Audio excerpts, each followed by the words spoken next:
Hi, folks, and welcome. This week I am speaking to Mr. Paul Dower. Paul runs Waterford in Your Pocket. They literally turn up to every single event that has been on in the city and county for the last 6 or 7 years. They film it, they promote it, they have a huge amount of followers on their social media platforms. Over 60,000 people follow their pages. And they also provide social media consultancy work. And today, Paul is going to tell us a little bit more about his business. So, Paul, over to you. Tell us more about Waterford in Your Pocket and your consultancy business, please. Hi Maria, how are you? And I suppose I want to say Happy New Year to you and everybody at Liberty Blue, plus anybody Thanks, who's Paul. watching this as well. And I hope you had a great Christmas. Yes, Water in Your Pocket. It was basically set out to promote where we work, live, and play. And I suppose there's so much that happens in Waterford. Sadly, not since the lockdown, but up to then, every single weekend there was something on, something to do, someplace to go. And one thing that drove me was when I heard people saying there's nothing to do in Waterford. There was always something to do. So I set that out as my mission, to get out and prove to people there was always something to go and see and do. So that's why I suppose our ethos is Waterford, where we work, live, and play. So to get the most out of what we have. But that all changed last March since lockdown came about, sadly. And even though I could, because I'm classed as a photojournalist, get out and about to go to right across the county, I didn't want to, I suppose, tempt fate, as we'll say. And as I said, what we do is we stay at home and do what we're supposed to do. So on the back of that, what we started doing was a lot more of social media consultancy.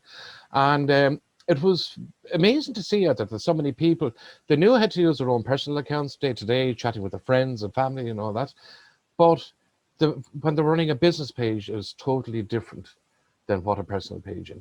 And it was only working through that to show people the do's and the don'ts, the how-tos, and how to link their website with their social media, and to do all these sundry things, even how to use their mobile phones for taking photographs and video, how to edit those on their phones, all things like this. This is what we started to do.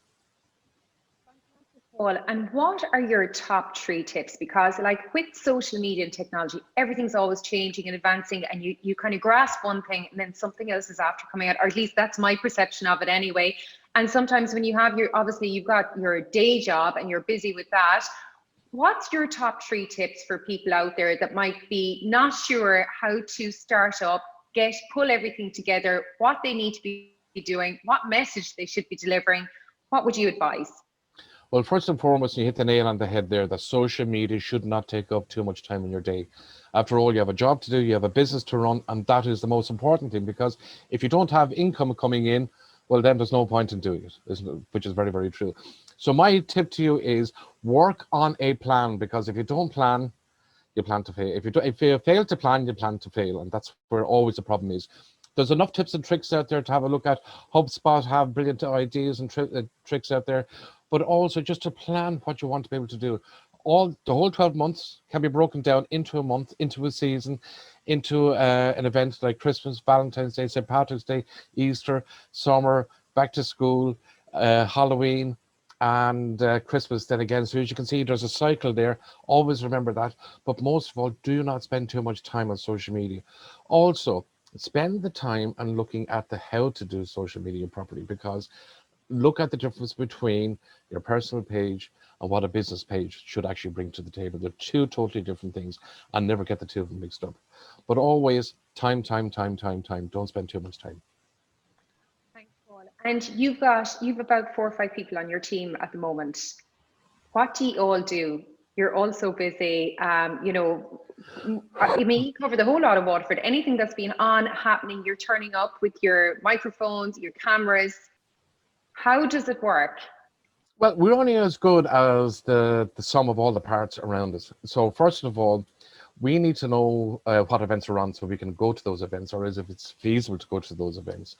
Second of all, then we have myself, my wife, my two kids. Now, when I say my two kids, Craig will be 20 in a couple of weeks. Aaron is 21.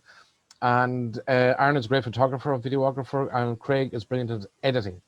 So even when we're live streaming or putting out a live streaming show, Craig looks after that. Jean then, she looks after some of the posts. So we put out a giggle before bedtime and a quote of the day. She looks after those two things. And in the meantime, if there's blogs needed, Jean will do the research into the blogs as well. And me, I'm just the head bottle washer. That's the way I class myself, because there's no real boss around here. And what we do is that we take everybody's creative. So we take every idea online, and they all look at me, though, as to say yes or no at the end of the day, which is fair enough, because you need that kind of, I suppose, little bit of leadership, I suppose. But 9 times out of 10, it's their ideas that come to the front.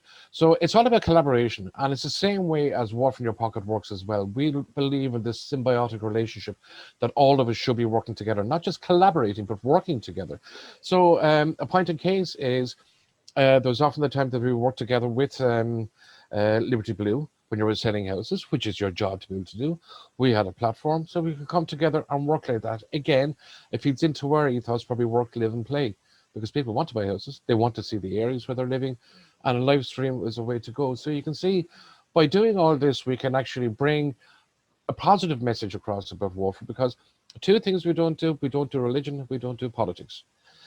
Because of that, then my dad always said to me, those are the two things in a pub that'll always cause an argument, which is very, very true. So we don't do that, and we don't do bad news. So if there's bad news out there, there's other mediums out there, other pages that want to cover that. We're not covering that at all. And I suppose that's a little bit to our detriment, but also to our benefit as well, because bad news sells, good news doesn't. But we made that distinctive we went with that distinctive idea from the word go that we weren't going to do bad news. So we could have millions of followers if we did bad news, but we didn't. So thankfully, we're all on the same page here with the whole team. Yeah, it's fantastic. And I find Waterford in Your Pocket has been such a fantastic resource, even for me over the years. Oh, what will I do this weekend with the kids? I'm going on to it's my go-to page to find out what's happening and what's coming up, and maybe there's some things that are, have happened that I'd love to get to.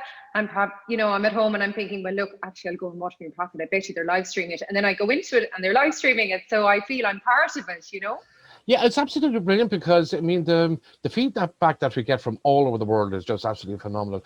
And even like the Spree Parade 2 years ago, that we worked in conjunction again with Frankie King and Frontline Audio, that it's the first time ever we actually videoed in HD. So it was TV quality, as we'll say, and we had 168,000 people watch that from all around the world. And we forget how far afield the expat community is.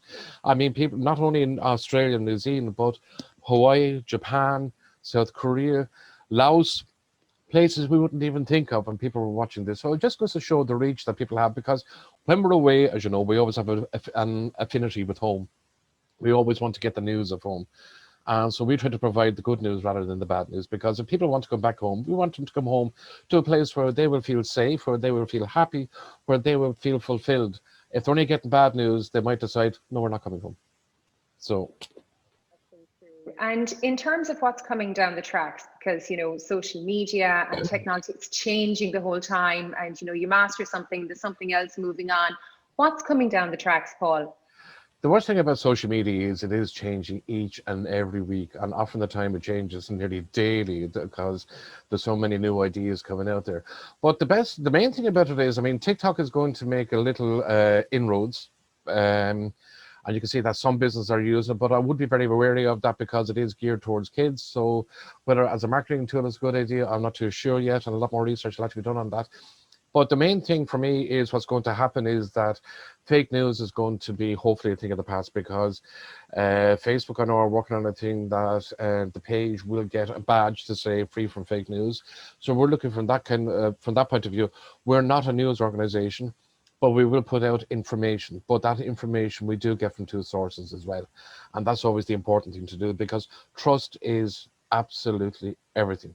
So that's one thing that's going to change. The other thing that's going to change is you're going to see a lot more options for live streaming, because Facebook have brought out the production studios, so with a lot more tools in there as well.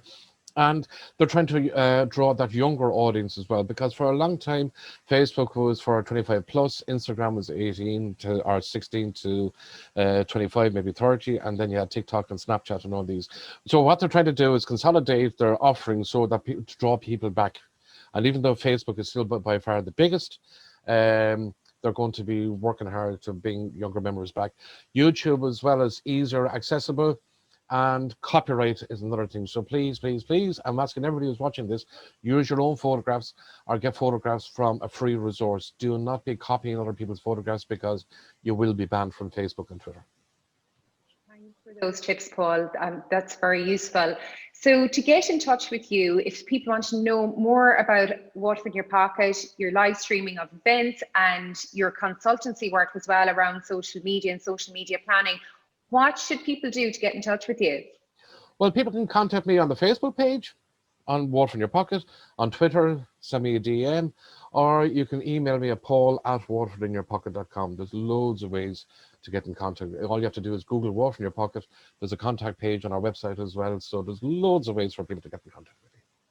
Okay, perfect. Well, look, we'll put up some links with this video as well when we put it out. And I would like to thank you for your time today, Paul. And I would just like to say, even for myself, what a fantastic job you and your team have done over the last 7 years in promoting Waterford, promoting what's happening in the city, and bringing so much positivity as well. So well done, and congratulations to you and your team. And here's to the next 7 years. Thanks a million, Maria. Bye. Thank you. Cheers. Bye.